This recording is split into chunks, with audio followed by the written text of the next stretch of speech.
Hello, আসসালামু আলাইকুম। কেমন আছেন সবাই?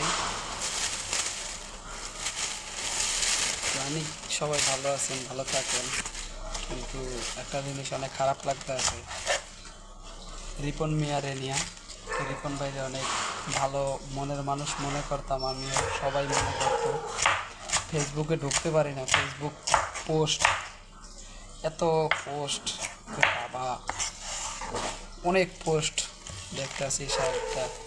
মানে কেউ আরে এখন আর গালি ছাড়া বকা ছাড়া মানে কথাই বলতে আছে না। পোস্ট আমার সারাটা ফেসবুক জুড়ে তার পোস্ট।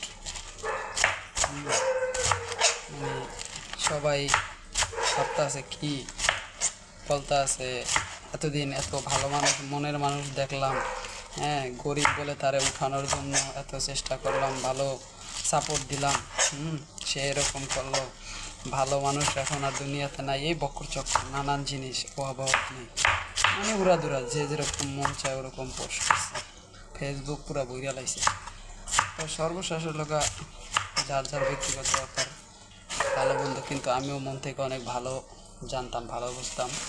কারণ সত্যিটা আমি দেখি নেই, কিন্তু তারপর আর কি সংবাদ মাধ্যম এটিএন নিউজে করা একটি সংবাদ দেখছি, ওটার ভিতরে আর কি যে অবস্থা দেখলাম ওইটা তো বোঝা যায় রিপন ভাইয়ের দোষ। কিন্তু জানি না কতটুকু সত্যি বা কতটুকু মিথ্যা। তবু আল্লাহ ভরসা, দেখা যাক সামনে আরও তো সত্য উন্মোচন হবে। সবাই ভালো জানতো, সবাই রিপন ভাইয়ে সবাই ভালো জানতো, খারাপ রেকর্ড তার নাই আমার মনে হয়।